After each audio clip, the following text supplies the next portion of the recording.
अवधूत चिंतन श्री गुरुदेव दत्त श्री स्वामी समर्थ महाराज की जय। श्री स्वामी समर्थ सर्व ताई आणि दादांना तुमचं सर्वांचं स्वामी समर्थ माझी आई या चॅनलमध्ये स्वागत आहे। आजचा दिवस स्वामी महाराजांच्या कृपेने तुमचं सुखाचं आणि आनंदाचं जावो हीच स्वामीचरणी प्रार्थना करून आजच्या नवीन व्हिडिओला नवीन सेवेला सुरुवात करूया। तर बघा, आज आपण या व्हिडिओमार्फत स्वामी महाराजांचे 11 गुरुवार कसे करायचे, त्यासाठी सेवा कोणती करायची याची संपूर्ण डिटेलमध्ये माहिती आज या व्हिडिओमार्फत मी तुमच्याशी तुम्हाला सांगणार आहे। तर व्हिडिओ स्किप न करता व्हिडिओ शेवटपर्यंत बघा। आणि जर तुम्ही चॅनेलला जर नवीन असाल तर आपल्या चॅनेलला सबस्क्राईब करायला अजिबात विसरू नका। असेच नवनवीन आणि स्वामी महाराजांच्या सेवेचे व्हिडिओ आपल्या चॅनेलवर तुम्हाला पाहायला नक्की मिळतील।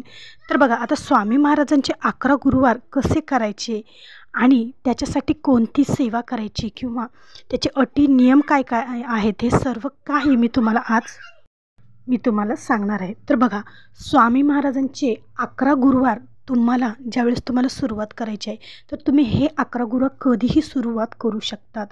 तुम्ही ज्या दिवशी हा व्हिडिओ पाहाल त्याच्या दुसऱ्या दिवशी पण या गुरुवाराला सुरू करू शकतात। कोणत्याही महिन्यात तुम्ही या गुरुवारची सुरुवात करू शकतात।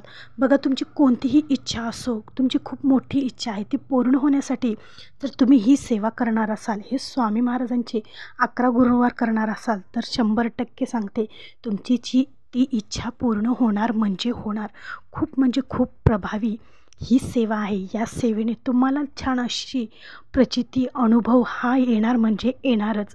तर तुम्ही मग काहीही इच्छा असो त्याच्यासाठी हे तुम्ही व्रत करू शकतात। हे स्वामी महाराजांचे 11 गुरुवार करू शकतात। मग समजा आता तुम्ही जर आज बुधवारी हा व्हिडिओ पाहिला तर तुम्ही उद्यापासून गुरुवारपासून सुद्धा ही सेवा करू शकतात किंवा कोणत्याही वारापासून, पण तुम्हाला गुरुवारपासूनच या सेवेला सुरुवात करायचं आहे। बघा, तुम्ही ज्या दिवशी गुरुवारी ही सेवा सुरू करणार आहात तर तुम्हाला त्याआधी संकल्प करायचा आहे। तुम्ही जी सेवा तुमची इच्छा पूर्ण होण्यासाठी जर सेवा करत असाल तर संकल्पयुक्त जर सेवा केली तर ती लवकरात लवकर तुमची पूर्ण होते। तर तुम्हाला गुरुवार सुरू करण्याच्या आधी पहिल्या दिवशी तुम्हाला संकल्प करायचा आहे आणि पहिल्या दिवशीच तुम्हाला जर तुमच्या घराजवळ स्वामी महाराजांचं मंदिर असेल, केंद्र असेल किंवा मठ असेल, तिथं जाऊन तुम्हाला श्रीफळ, खडीसाखर आणि फूल ठेवून स्वामी महाराजांना प्रार्थना करायची आहे की हे जे मी 11 गुरुवार करत आहे तर ते निर्विघ्नपणे माझ्याकडून पूर्ण व्हावे। कोणतंही विघ्न न येता माझ्याकडून स्वामी महाराज हे 11 गुरुवार तुम्ही पूर्ण करून घ्या। आणि माझी ही इच्छा अशी आहे ती तुम्हाला स्वामी महाराजाला सांगायची आहे आणि स्वामी महाराजांना विनंती करायची आहे। ते श्रीफळ, नारळ तिथेच ठेवून तुम्हाला घरी यायचं आहे। घरी आल्यानंतर संकल्प करूनच तुम्हाला या सेवेला सुरुवात करायचा आहे। बघा, आता तुम्हाला काय करायचं आहे, याच्यासाठी तुमच्या देवघरामध्ये स्वामी महाराजांची मूर्ती किंवा स्वामी महाराजांचा फोटो असणं खूप गरजेचं आहे। कारण ही सेवा करण्यासाठी तुमच्या घरामध्ये स्वामी महाराजांचं स्थान असायलाच पाहिजे। आणि त्याचबरोबर स्वामी महाराजांचे 11 गुरुवार तुम्ही करणार आहात तर त्यासाठी तुमच्या घरामध्ये स्वामी चरित्र सारामृताची ही पोथी असायलाच पाहिजे, तरच तुमची ही सेवा तुम्हाला करायला जमेल। मग ही स्वामी चरित्र सारामृताची पोथी तुम्ही कुठल्याही स्वामी केंद्रामध्ये, तुम्हाला दिंडोरी प्रणित स्वामी केंद्रामध्ये मिळू शकते किंवा तुम्ही ऑनलाईन मागू शकतात ही पोथी। आणि मग तुमच्याकडे जपमाळ पाहिजे, स्वामी चरित्र सारामृताची पोथी पाहिजे, मग आणि स्वामी महाराजांचा फोटो किंवा मूर्ती, आणि ही सेवेला तुम्हाला सुरुवात करायचं आहे। चौरंग घ्या, त्याच्यावर लाल वस्त्र अंथरा, त्याच्यावर स्वामी महाराजांचा फोटो ठेवा, हार घाला, शंख ठेवा, घंटी ठेवा आणि एक छोटासा पेला त्याच्यात पाणी ठेवून झाकून ठेवायचं आहे। पूजा मांडणीची ही तुम्हाला मी माहिती सांगत आहे। त्याचबरोबर स्वामी महाराजांची मूर्ती असेल तर मूर्ती बी ठेवू शकतात तुम्ही। आणि सर्वात आधी तुम्हाला ही मांडणी करायच्या आधी स्वामी महाराजांचा अभिषेक करायचा आहे। स्वामी महाराजांच्या मूर्तीवर पंचामृताने किंवा साध्या स्वच्छ पाण्याने अभिषेक करायचा आहे आणि नंतरच मग तुम्हाला ही पूजा मांडणी सुरू करायची आहे। श्री स्वामी समर्थ, श्री स्वामी समर्थ असा मंत्र म्हणून तुम्हाला स्वामी महाराजांचा छान असा अभिषेक करायचा आहे। आणि नंतर ती मूर्ती चौरंगावर ठेवून अष्टगंध फूल वाहून तुम्हाला दिवा प्रज्वलित करून उदबत्त्या किंवा धूप लावायचा आहे। आणि तुमच्याकडे जर समजा शंख असेल तर तुम्ही ठेवू शकता, नसेल तर काही हरकत नाही. त्याचबरोबर वाटीमध्ये थोडीशी खडीसाखर ही तुम्हाला पूजा मांडणीला ठेवायची आहे. आणि संकल्प हा पहिल्याच गुरुवारी करायचा आहे. श्रीफळ, खडीसाखर, फूल हे पहिल्याच गुरुवारी तुम्हाला ठेवायचं आहे. नंतर दुसऱ्या गुरुवारी ठेवायची आवश्यकता नाही. अशा प्रकारे तुम्हाला ह्या गुरुवाराला सुरुवात करायची आहे. मग हे गुरुवार करताना जर तुम्हाला शक्य असेल तर तुम्ही गुरुवार दिवशी उपवास धरू शकतात. जर तुम्हाला शक्य नसेल तर नाही धरला तरी पण चालतं. तुम्ही फक्त गुरुवार केले तरी पण चालतात. पण जितकं आपण जास्त अटी नियमाने करू तितकी आपली सेवा लवकर पूर्ण होत असते. ज्यांना शक्य आहे त्यांनी फराळ करूनसुद्धा हा गुरुवार करू शकतात, किंवा ज्यांना शक्य नाही तर त्यांनी नाही उपवास केला तरी पण चालतो. अशा प्रकारे तुम्हाला गुरुवारी उपवास करायचा आहे आणि संध्याकाळी नंतर तुम्ही गुरुवार सोडू शकतात.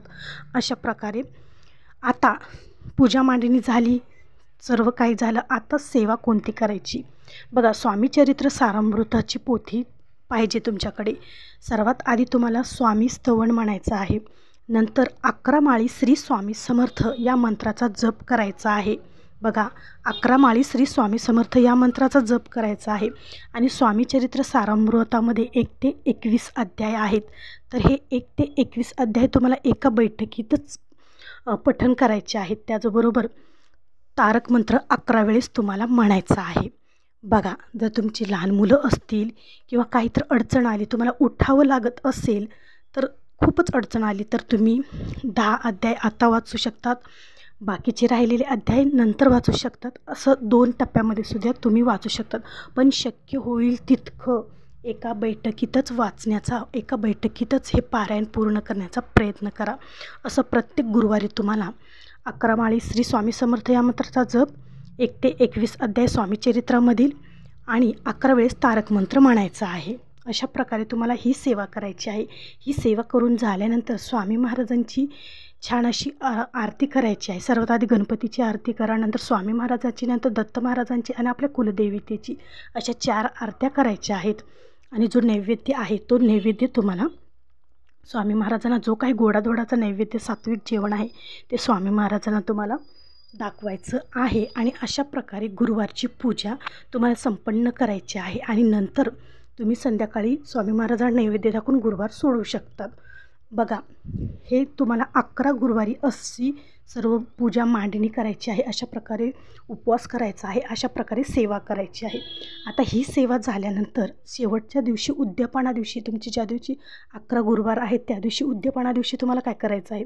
तुम्हाला जर 9 मुलं जेवू घालायला मिळाली तर तुम्ही 9 मुलांना, लहान मुलांना जेवू घालू शकतात.